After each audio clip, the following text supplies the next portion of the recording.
Welcome back to Better Together, real talk for people building real businesses. I'm Shawn Sundsvold. I'm here with my co-host and co-owner of Gold Bear Media, Kelly Sundsvold. Together, we're on a mission to unpack the real behind-the-scenes stories of business growth, momentum, and the challenges no one sees until they live it. Today, we're joined by Nicole Christian, a powerhouse executive, award-winning leader, and founder of Verdant AI Solutions. With nearly 30 years in executive leadership and a deep focus on AI strategy, Nicole helps organizations navigate growth with clarity, innovation, and purpose. She's led chambers, advised economic development organizations, and now works at the intersection of tech and transformation, bringing AI into spaces that need it most. You're going to walk away from this episode with insights, encouragement, and a clearer vision for how to lead in a rapidly changing world. Let's get into it. Nicole, thank you so much for being here and being a guest on our show. Thank you, Shawn. Kelly, it's good to see you both. Thank you.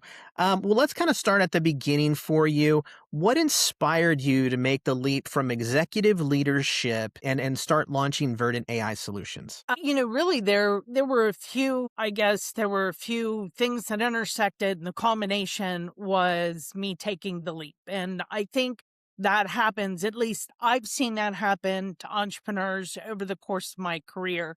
I spent 30 years in this chamber economic development world working with entrepreneurs and small businesses and entrepreneurs that are starting up new businesses all the time, and really kind of watching their struggles, watching what they're going through, trying to on my side of it from the standpoint of the services that the organizations that I led, what we could offer, watching all of that, and then kind of taking a step back a couple of years ago and saying, you know what? I now want to be on that side of it, working directly with the entrepreneurs from the standpoint of being one of them and being able to now help them truly transform beyond what I could do on the, the association side, now being almost right alongside these businesses and the orgs that help them in the trenches, right there with them. Okay. Yeah. That's amazing. And I think they all need it, right? Like when you're a growing business, you need so much help, right? And so I know we've been through that process of, being part of local organizations and chambers of commerce and other local entities. I'm curious, what led you specifically to focusing on as a service and a tool for these businesses for your own business? One of the things that I've had a chance to actually witness firsthand over the course of my career is, a lot of times with the small and mid-sized companies, there isn't always a level playing field, right? They, depending on budgets and the number of employees and even location, it's not always a level playing field for those businesses to truly have the opportunity to grow and to thrive and to be successful. And so as I was in the last couple of years, I was working on some projects here in Charleston, and I started utilizing AI personally. And I thought it just sort of hit me, wow, all the stuff that we could utilize AI for, but really from that small and mid-sized business perspective, the things that they would be able to do that would set them up for success and to be able to help level that playing field. Technology can be expensive, especially for a small business. They want to invest in tech and they want to utilize tech to make their business more efficient, more productive. And a lot of times they have no idea where to start. They don't have a CIO or an IT person. And I don't even think AI is really IT. I think that's part of what AI has done. It's enabled businesses to utilize some very simple tools and be able to not have to be somebody in tech. I think from the standpoint of I started using it and just realizing all of the opportunities that existed. Mm, And so I wanted to be able to do this, to help businesses and organizations really wrap their head around it and start to implement and integrate. I need it to be a small business and be on that same level. I need it to be a mm, private company. And I felt like because of all my past experience, I should be able to do this. I think most entrepreneurs feel that. Like you have all this experience, right? And you're like, I can do this on my own. And so that's kind of how all of this started. And I found it Verdant AI Solutions. Yeah. We had a similarity when I remember on our intro call, we were talking about AI and both of us were like early adopters to it and we were excited about it. And, both of us have probably come across people who are a little bit still in speculation of AI. And so starting a business that's completely 100% rooted in kind of that emerging tech is really bold. Like we're incorporating it into our clients and educating our clients on it, but your whole business is around that. So what gave you the confidence to step into the AI space? It's a really bold move and it's really exciting. So maybe part of it was bold and brave, but the other part may be a little crazy. And I think that, when you're going to take a leap, you have to be willing to be a little crazy and not totally risk averse. I mean, there are days that I'm like, oh, I don't know why I did this. But, from the standpoint of I had been in my career, what I had been doing for 30 years and seeing this new transformative tool technology start to come onto the scene and really see like, wow, this could be something that we've never seen before. You have to go all the way back to probably when the internet was first really taking shape and businesses were starting to employ utilization of the internet in their business. But, I don't think we've seen anything like that until now with AI. And so part of it was my own interest and enthusiasm in Mhm. AI because I'm a big believer in it, early adopter, but big believer in what I truly think this is going to be able to do for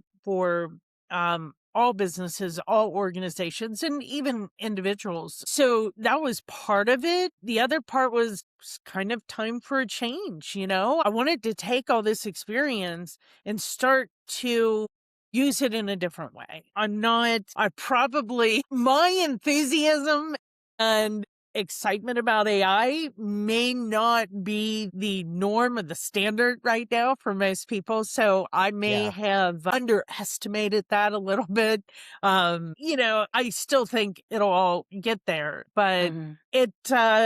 I it was a leap of faith. And then I just thought, well, if I'm going to do this, I need to really delve in, get trained, get some certifications. And the crazy part is that it's changing so fast. Hmm. So really having to keep up with it is probably one of the biggest challenges. Yeah, it's interesting. We write a blog, every month, and one of the most recent posts we talked about is that AI isn't replacing you, it's empowering you. And I think we've been fed this conversation that AI is going to take everybody's jobs and nobody's going to be able to do anything. And I don't think that's the case, right? Like it can be a tool and it can be a tool to help you grow your business, gain skills, do some of those different things. And so, how do we talk to business owners who look at a digital transformation and they feel overwhelmed, right? How do you help them move from, oh my gosh, AI, I'm super scared, to AI is my friend, it can help me grow my business? How do you help them get clarity around that? The way I've started to approach it, because again, it can't be something so big and all right, we're going to completely change your entire business model and we're going to implement AI across the board. That's that's not going to happen for any business out there. But what it is it's solving a problem. So I'll Hmm. give you an example. I was working with this landscaper and they do a lot of hardscapes. Well, one of his biggest challenges was actually coming up with concepts and designs and having the time to sit down and do that. And so I used AI, I created a custom GPT, and I set up a situation where all he has to do is take, just using his phone, take a couple pictures of the property, upload those to this GPT. The GPT will ask some questions, and then it starts working on the design concepts. But he's the expert. So here's where you get the human in the loop, right? This is Mm. where it can't replace him to Mhm. to do this job. So now he takes the concepts and his experience, his expertise in hardscape and landscape, he then uses that to to really manipulate or to completely set the design in the way that it's really going to work. Mhm. But there are a lot of things that he didn't have to do to get to that step that now saves him hours of time. Yes. So, kind of back to what you were saying, how do you have a business owner kind of be willing to take the risk, to take the leap and start implementing? I like to do this from the standpoint of let's solve a problem. Mhm. Give me a problem or a challenge and let's solve it. I think that that's how then once these businesses see, okay, and it's not like, oh, I put some robot who's now gonna, work in your office or something. That's not what we're talking about. It's literally, we've now created a custom tool for your business that's gonna save you hours of time, make you more efficient, make you more productive. Mm. Yeah, that's so good. I could talk for hours on AI.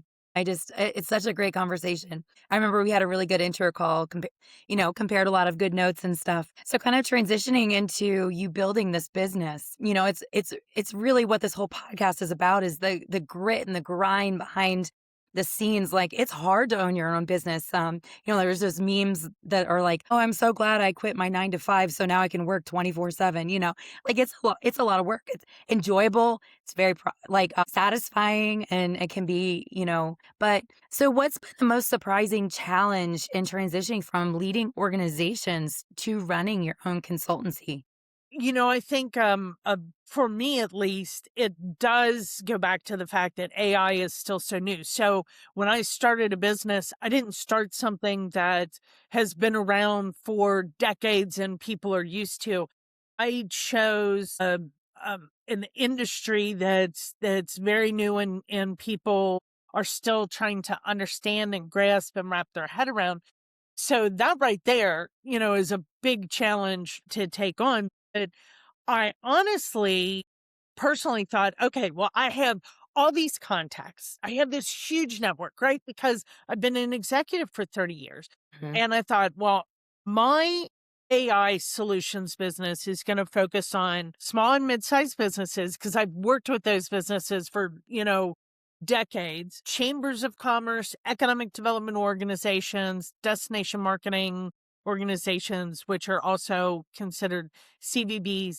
I have so much expertise and experience, and I have all these contacts. And I thought, well, I'll just go to these people and say, okay, hey, we can use AI and do this, and we can do that. Well, even though like I have this vast network, there is still that. Well, we're not sure yet. We're just getting into it. We don't know that. Well, our staff are already using AI, and part of it is they don't know what they don't know. And the other part of it is that it's they're not sure that they should be investing in AI, or should they still be buying canned software? I'm not exactly sure how to kind of state that. So from my perspective, I mean, who I thought my competitors were, which would be other AI consultants, it's actually more than that, right? So my competitors are, I'm competing with old technology. I'm competing with Mm. old paradigms. I'm competing with boards and businesses who are anti, change. So the competition for me to get clients and customers, there's more competition than what I thought because I didn't look at it that way. Yeah, that makes, great sense. And, I think I want to dive into the whole like figuring out your niche side of it, right? Because you've worked with nonprofits, you've worked with, destination marketing, you've worked with chambers, you've worked with economic development, organizations. What made you choose them as kind of that niche you wanted to be a part of? And, what made you really feel like I can help these people and these businesses and organizations? For one, being in that whole arena for so long and seeing the evolution of those organizations over time. I think, too, from the perspective, as I said, I have a vast network. So being able to utilize that network to help grow my business. And then also from the standpoint of I have been in the chamber world. I know where those challenges are. Same thing with economic development or destination marketing. The organizations that are in that industry, I know what they're dealing with and how to help them, how to help create tools to overcome some of their challenges. Mm, It's not, I mean, is it going to be honest, it's almost been easier for me to work more with the small to mid-sized businesses than to work with chambers and EDOs and DMOs, only because right now the small businesses, if you take a small business, like here's another example. I was working with this small wholesale thread company and they wholesale thread that they sell to retailers who sell to people doing needlepoint. And they needed to barcodes. They've never had barcodes on their tags. So that seems like barcode technology is not new, but coming up with a system and a solution of how we were going to implement put those barcodes on their tags. mm. And I also created this, and all of it, I used AI in doing this, except for getting the barcodes you have to go through. That's a sort of a government system Yeah.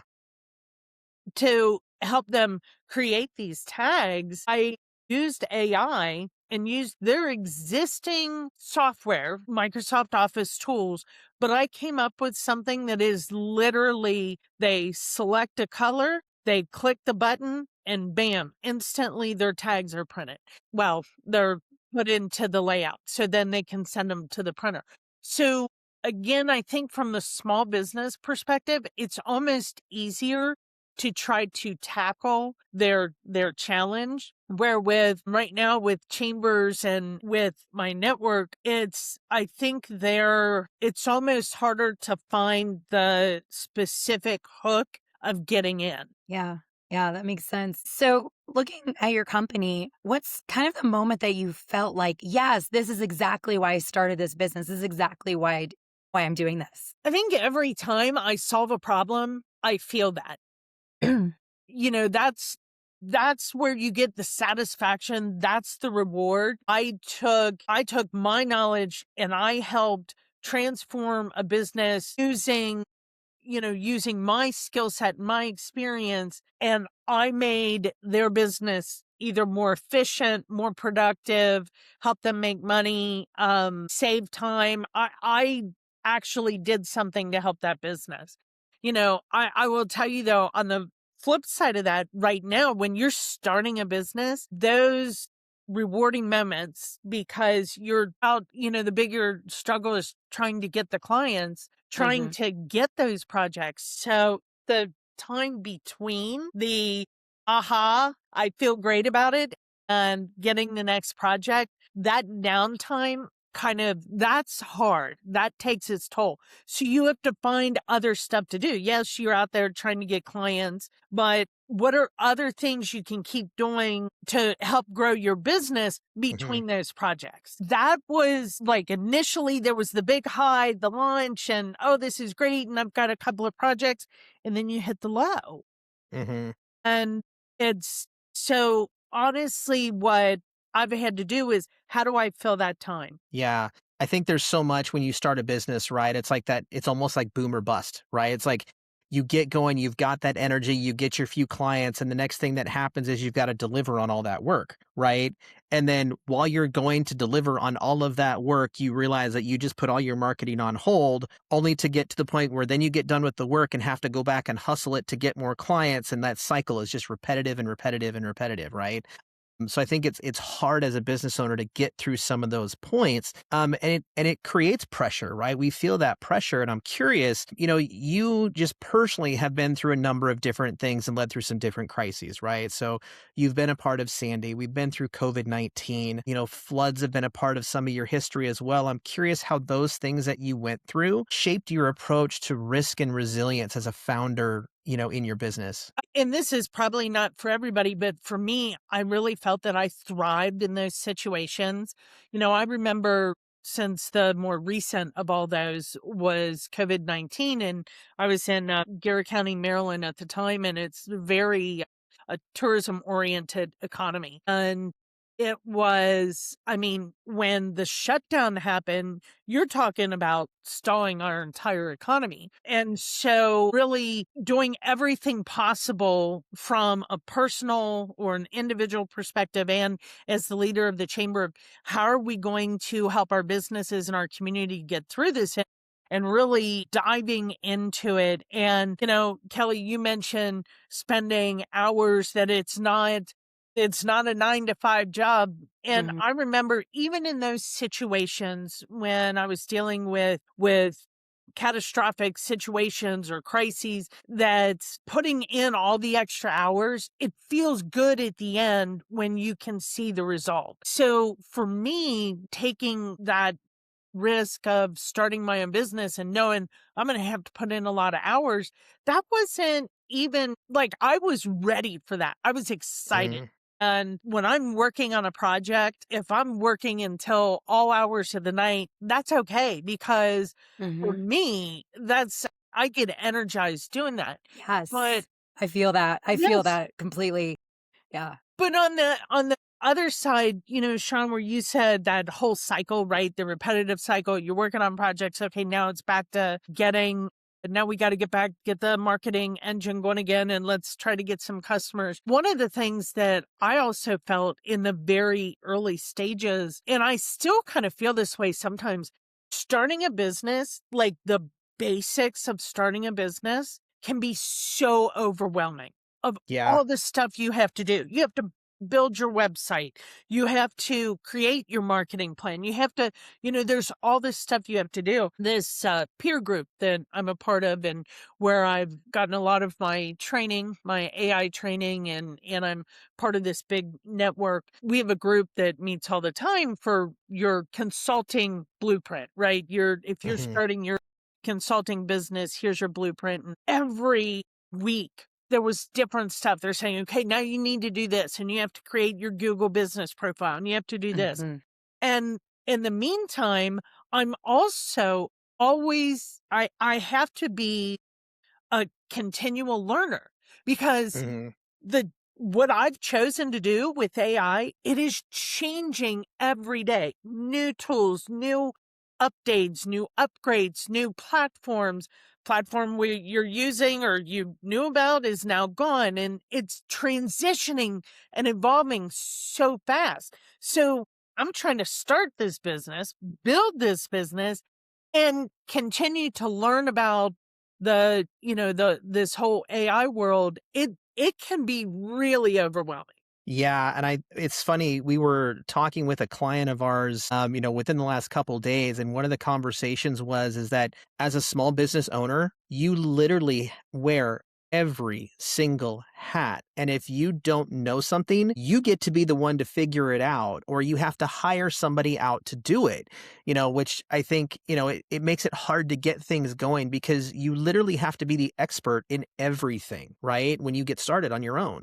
Everything. I mean, from just like the small stuff of, right, obviously the financial side is a big part of your business. It's not a business if you're not going to make money. Yeah. So I mean, just Mhm. tracking your, expenditures and your receipts and everything. And as a solopreneur, when you first start a business, you might be using this email for these accounts, but then you have your business email for this. But there's nobody else responsible for keeping up with that but me Yeah. and Yeah. tracking all those expenditures. And, so that's just part of it. Then there's the marketing side. Okay. I'm the one that has to do the marketing. I'm the Mhm. one who now I'm using AI that'll create blogs and posts and all that kind of stuff. But I'm the one who has to still review it and create it. And it all falls on me.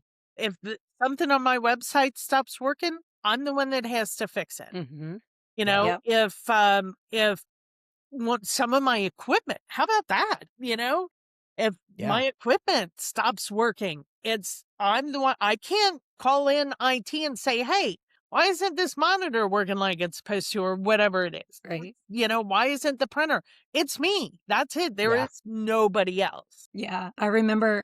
So we started Gold Bear in at the beginning of 2020, and I was keeping track of accounting is a very weak point between Sean and I, and we both were working full time when we started this business, and so I was taking a spreadsheet and like keeping track of the finances, and I had just enough knowledge to go, maybe I'm supposed to get QuickBooks, but I don't even know how to work QuickBooks. And so I started doing that. So it was like probably 6 months into our business. And I stopped doing manual like invoices like on a Google sheet and keeping track of the finances. And an accountant was the first person that we hired because, you have to be aware, like part of leadership and growing in your own business is being very self aware of where your weaknesses are, where your strengths are, and all of that. So kind of looping in your leadership, what's been a huge shift you've had to make as a leader for your own brand? Well, I think not having a staff is one. Yeah, That's yeah. huge, Yeah. right? So you can't delegate. There is no delegating to anyone. So that was probably a big part of it. I from the startup perspective, I had helped so many businesses for decades that were starting up or that were new businesses. Then you have your own expertise and your knowledge for your whatever your business is going to be. So in this case, my AI expertise. And then I have this experience for starting and growing companies. And okay, now I have to meld that together. But I think, it's also important for us to recognize kind of what you're saying, Kelly, your limitations. And so recognizing that I had never started a business before. So that in itself is a new endeavor and something that I'm kind of learning as I go along. And so you have to give yourself a break a little bit. You have to, Mhm. go Yeah. easy on yourself. Don't be so hard on yourself of why isn't this happening immediately? That's the other thing. We live in this world of we want immediate or immediate results. When you are starting a business, even though you're going to have early successes or you're going to have some big successes here and there, you have to really have a solid plan that you're going to grow that business over time. It isn't going Hmm. to be Mhm. and immediate success. Have to be willing to give yourself time and that's hard. It's hard when you come from the executive world where you had your key performance indicators and how you measured Yes. success and you Yeah. could track progress. And well, that's different because we're way down here at the beginning now, at the bottom. And sometimes that is, you have to remind yourself that Hmm. you're growing something from this seed. You're starting from scratch, and to not get frustrated, to not get disappointed, that's hard, Mhm. Yeah. right? Yes. Let's keep the enthusiasm and the energy up. And so for me, learning that because I'd never actually been through that before. It's one thing to work for an organization and you're starting a project from scratch. That's just a project or a program, but it's like you still have other points that you've measured along the way to even get to that part where you're creating Mhm. something new. This is different. And Yeah. you have to kind of go easy on yourself a little bit. I mean, push, Yeah. obviously, Yeah. right? You got to push yourself, but Yeah, I beat think yourself as up. leaders, it's, especially coming from corporate world, right? Like when as leaders we say something, we expect it gets done in, 15, 30, 90 days, right? And when as a business owner, when you're doing it yourself, 90 days can sometimes be unrealistic, right? Because of how much time it's going to take for you as the only person doing it, maybe to actually get it done. So just, kind of talking about that and looking at planning and things like that. What's coming up for you in 2026 in your in Verdant? And kind of a second question is how can people get in touch with you and learn more or if they want to work with you? Great. Thank you. For me, one of the things that I know that I have to do to help grow that business is I'm going to be doing a lot more trainings, Mm. some online trainings. Some of those will be free. Some of those will be paid trainings that have, they're specific to one aspect of AI. But doing a lot more trainings to help reach that niche, my target market that I have, Hmm. to really help try to get them on board specifically for the chambers, the EDOs, the DMOs. On the small business side, trying to do a little more. I'm going to be tailoring some marketing, some targeted marketing, utilizing AI to do some where I'm trying to not give away my exact strategy.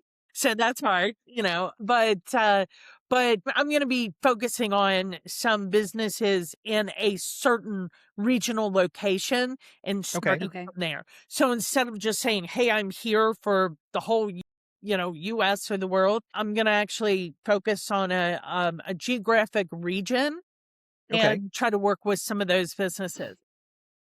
Are two steps that I plan to take specifically in 26 and continue with what I would call the agentic AI side.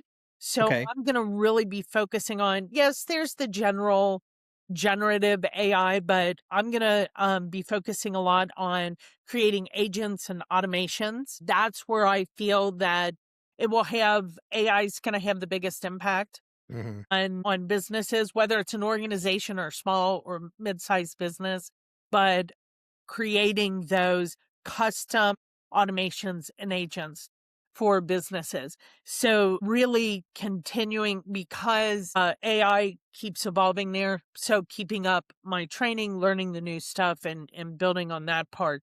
And then also what I'd like to be able to do is some more keynote speaking. I think reaching the broader audience is at this stage is would be really important for me. I do have a website, www.verdantaisolutions.com. And on my website, there are full details. It even shows examples of how you can use AI for whether you're a small business or a chamber.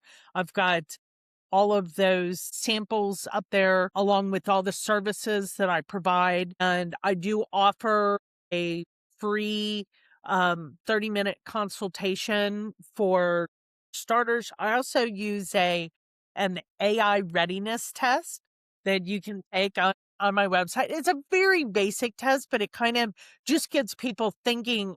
I think a lot of businesses and even chambers or EDOs, they're like, well, I mean, AI, what are you talking about? How do you want me to know if I'm ready to use AI? And this simple little 2-minute test or survey is helpful for that. I also have my LinkedIn page, my Verdant AI Solutions LinkedIn page, and on there along with I'll be using some other social media, but I'm going to be posting tips of the week, and I'll have those on the website too, and I'll be putting some brief videos up, some training videos, but for the on the social media post, I'm going to try to be posting really small snippets that I think are going to be extremely impactful for businesses and organizations. So following my LinkedIn page, you're going to get, I mean, because it's overwhelming for even for somebody who's in the game. Yeah. You hear AI and that's so big and so broad, where if I can bring it down to almost a molecular level that, here's this component, here's this, see this, Yeah. and to help people kind of be able to grasp bits and pieces. Yeah, I love that you're doing what you can to make it bite size, right? And to make it not as scary as it can, as I think it can potentially be made to be, right? So we'll make sure that we have all of that information in our show description. So that way, for anyone who's listening that wants to learn more about how they can bring AI into their business, you can get Nicole's information from the description. Nicole, this was a fantastic conversation. And your love for AI and how to apply it really comes through. And just wanting to help businesses apply it and make themselves better. So thank you for your heart in that. And we've really enjoyed having you on the show. Thank you for being here. Thank you, Shawn and Kelly. And I would just add one other thing. Certainly what's helped me tremendously is having a peer group or a peer Mm, network. Anybody who's starting a business or already runs a business, having that peer network that you can go to and talk about your challenges and bounce ideas off of, and whatever you're dealing with, I've found that to be hugely helpful. So I'd strongly Yeah. encourage anybody to do that. But thank you so much. I really enjoyed being here. thanks. We've Awesome. enjoyed having Thanks. you, and blessings on your new year. And to you both as well. Thanks so much. Have a great day. Thanks. Thanks. Bye.